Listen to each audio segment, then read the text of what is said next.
le ton est très relax. Hein, Ok, je vois. La légende Nicolas Menem est arrivée.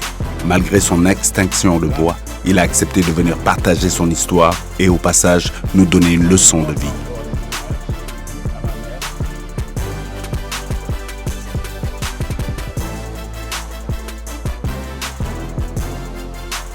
Yes, sir. Ok, gars. Bienvenue sur notre modeste plateau. Merci.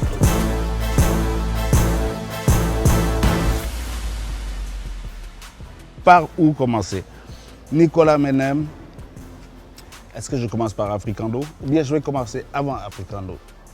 En te disant bonjour et l'honneur que pour moi c'est un énorme honneur de t'avoir à côté de moi parce que j'ai grandi avec ta musique, j'ai grandi en écoutant, en étant abreuvé de toutes ces mélodies. Mais d'où viennent toutes ces mélodies? Comment la musique commence dans la vie de Nicolas Menem? Bon, c'est quand même assez long.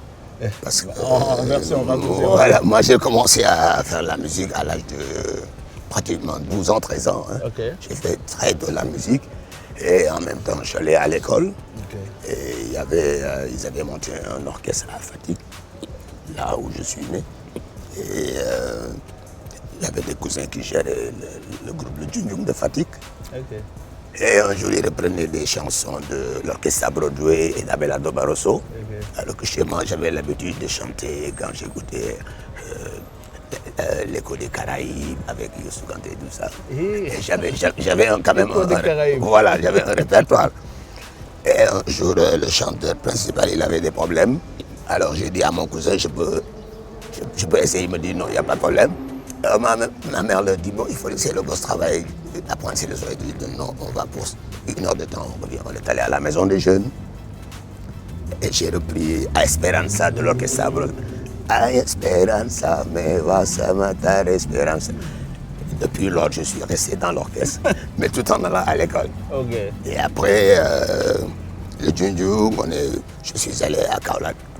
Après Fatick, j'ai fait le lycée à Kaolack. Et là, j'ai chanté avec l'orchestre du Lagem. Il y avait les grands Pascal Dien qui étaient déjà là-bas. Le bassiste de...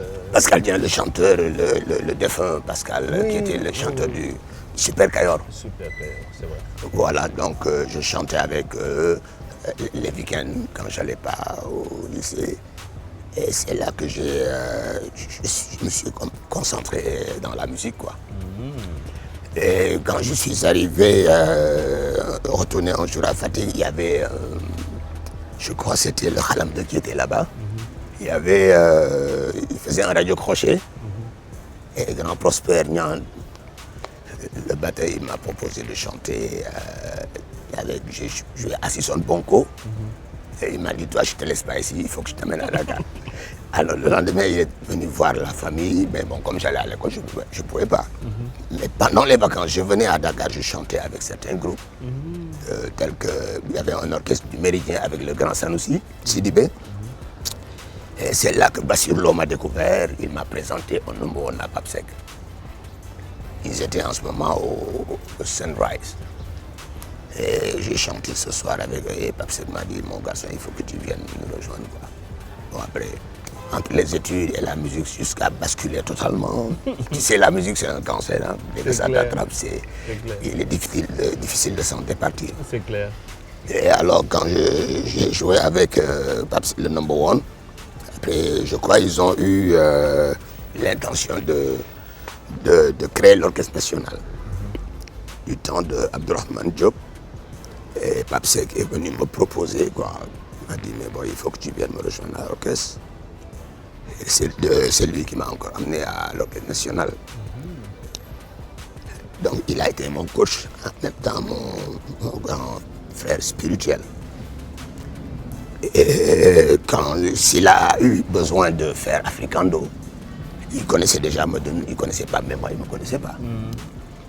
Alors Pape lui a dit, bon, j'ai un gosse qui est avec moi à l'orchestre national, on va le voir à la maison, tu vas écouter ses chansons. Au moment où il parlait de moi, je suis à Teranga, je suis sorti à la télévision en interlude avec Ali Hachem, piano. Alors, bah, lui, voilà, c'est ce gars-là dont je te parle, c'est Ali. Bon, ils sont venus chez moi aussitôt. Je venais des entraînements, on a discuté. Et c'était parti pour Africano. Wow. Donc, papa était un élément vraiment déterminant dans ma Pape Seck. carrière. Ouais, Pape Seck, ouais. Yaye Boy. Ah, voilà, exactement, qui a eu Donc, beaucoup de Pape succès. Seck, Medoune Diallo, Ah, ouais. il y a toi. Et c'est un Colombien ou un... Bon, c'est un Américain, hein, Ok. mais d'origine cubano-portoricain. Ok. Son père est Les cubain, sa Chicanos. maman est... Ouais, exactement, les Chicanos. Ok. Ronnie Barreau, il s'appelait Ronnie Barreau. Et vous faites le tour du monde. Ouais. Et même si le Sénégal fait la fine bouche, ils vous respectent, mais ils ne se rendent pas compte de la dimension planétaire de chacune de vos chansons. Tout à fait. Je me rappelle, je suis allé au Bénin. On m'a dit, tu connais Africando? Oui, je connais Africando. Comment ça? Tu les connais? Tu les as... Oui. Et on m'a dit, mais ils ont rempli des stades. Ah, oui.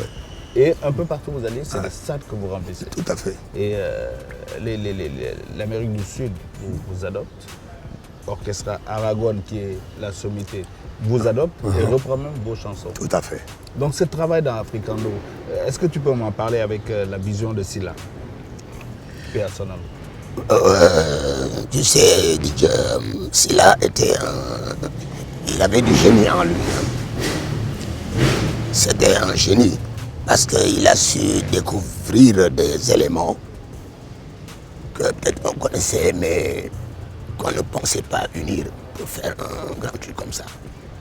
Il a eu l'idée de faire la musique afro-américaine, je dirais afro-cubaine,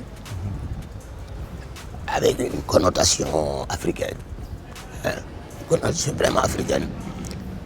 Et je crois que le public ne va pas me démentir, et ça a été un succès. Non. On a travaillé avec le maestro Boncana Maïga, qui est sorti du conservatoire de Cuba. Oui. Voilà, à l'époque, qui avait formé le Maravillas de Mali. Si. Voilà, on a eu à travailler avec lui beaucoup. Et même en dehors des heures de studio, lui et moi, on travaillait dans sa chambre sur les partitions. Et c'était un grand arrangeur. Parce que dans Africando, tout est écrit. Et puis c'est les plus grands musiciens de New York qui travaillent avec vous. Voilà, c'est des requins. Comme on dit, les requins. Tu connais bien les requins, toi, tu as roulé un peu partout. C'est les gens qui, on leur donne leur partition tout de suite. 5 minutes après, c'est parti, ils jouent. Ils te jouent à la lettre. Ils te jouent. Je vais te raconter une anecdote. J'ai quitté, je devais jouer une soirée ici à Hambourg. Je vais en playback, c'était au Rolls. Le lendemain, on devait avoir un concert à Bruxelles. Bon, les gens sont partis bien avant moi. Moi, je suis parti de Dakar à Bruxelles. Direct. Quand je suis arrivé, le chef d'orchestre m'a appelé Miguel, m'a dit, mais Nico, bon, Medoune a déjà fini son répertoire et tout ça. Depuis hier, on travaille là-dessus. On a tout fini. Maintenant, il reste que toi.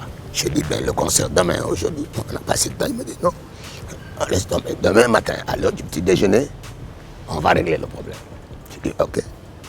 Alors, le soir, je ne vois pas le bassiste, Luis Gomez.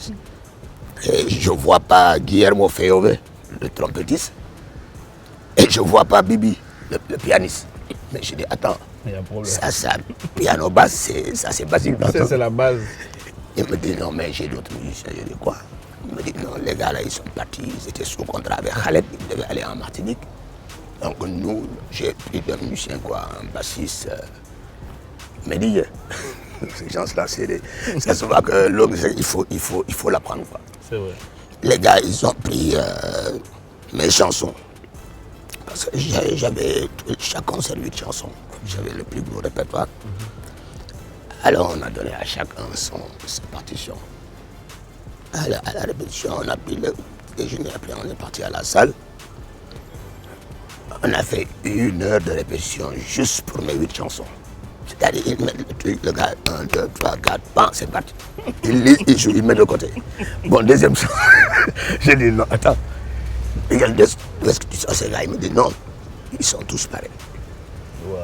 Ils sont tous pareils. Personne n'est indispensable ici. C'est des gens qui sont habitués à jouer, ils connaissent, ils lisent la musique. Tu tu leur mets leur partition. Ils exécutent. Voilà, ils exécutent. C'est comme, et comme ça, on a fait le concert le soir.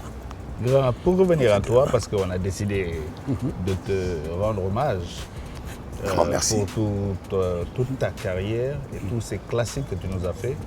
Quand tu chantes Les femmes pleurent, j'en veux pour preuve tout à l'heure, avant de venir, c'est jouer ton morceau. Ma mère a pleuré. J'ai dit, tu le connais? Elle me dit non, je ne le connais pas. Je l'ai rencontré, je l'ai déjà félicité quand il descendait de scène, mais on ne se connaît pas. Mais il me fait pleurer. Et ça, il paraît que tu déclenches ça depuis toujours dans ta carrière. Bon, tu sais, bon, la musique, il y a beaucoup de choses qui influent dans la musique, quoi. D'abord, il y a l'aptitude à pouvoir chanter. Tu as un bon coaching.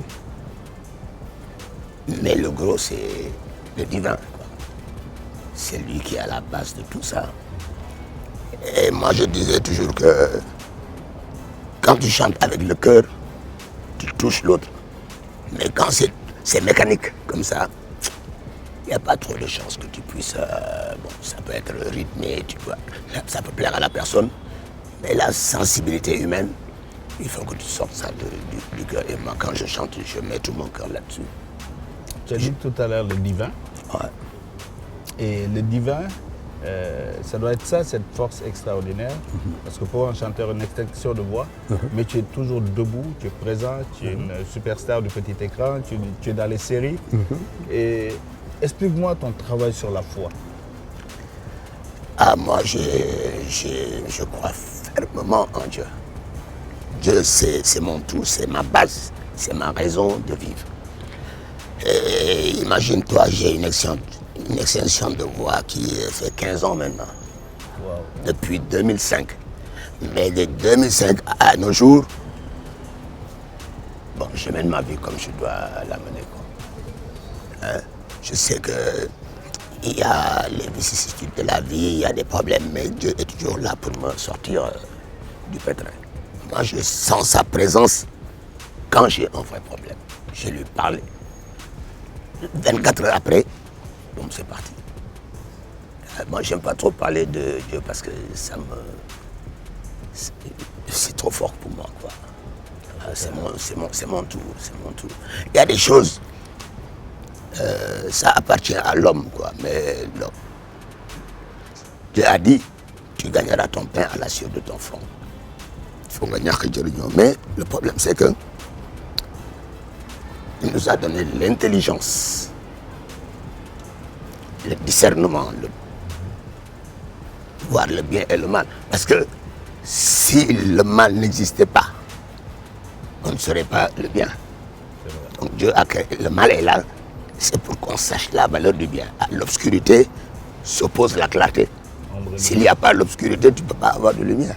S'il n'y a pas la vie, il n'y a pas la mort. S'il n'y a pas l'amour, il n'y a pas la jalousie. C'est les parallèles contraires. Si tu ne vis pas, tu ne peux pas mourir. Et pourtant, c'est deux choses contraires, mais parallèles. C'est ça. Dieu est présent. Il y a des trucs qui nous appartiennent, mais l'autre domaine réservé, c'est Dieu. Je te donne un exemple. Le cœur qui bat, le sang qui circule, le cerveau qui travaille. Ça, c'est pas toi. Tu ne peux pas le contrôler. Le fait de manger, le fait de courir, le fait d'écrire, ça c'est toi. Donc Dieu a créé, il a son domaine réservé, mais il t'a dit, je t'ai donné l'intelligence maintenant pour que tu puisses apporter du sien. Et c'est là que Dieu paie l'homme. C'est une leçon de sagesse, vraie leçon de sagesse. Aujourd'hui, nos jeunes grands ont décidé de te rendre hommage. Et à travers toi, c'est Ibrahim Silla, c'est Pape Seck, c'est Medoune Diallo. Parce que vous êtes des monstres sacrés de la musique africaine, de la musique universelle. Merci. Parce que vos musiques résonnent partout sur la planète. Et ça, c'est très peu de Sénégalais, très peu d'Africains peuvent en dire autant. Partout sur la planète, quand on joue la salsa dans une sélection normale, Africando apparaît. Donc aujourd'hui, pour te rendre hommage, On a relevé 2 titres d'Africando, de Medoune et de Toi, que je t'invite à découvrir. Une petite surprise, j'espère qu'on n'a pas détruit vos morceaux. Non, tu peux même pas détruire le morceau parce que toi, tu es un grand musicien. Non, moi, je ne joue d'aucun instrument, mais eux, ils jouent et ils sont nés bien après tous ces morceaux. Et ils sont très jeunes, mais tu es en train de coacher le truc. J'essaie, mais ils l'ont fait avec le cœur en tout cas. Voilà, c'est l'essentiel. Je t'invite à... Ma compagnie va rejoindre la scène. Ok. Yeah, c'est par là.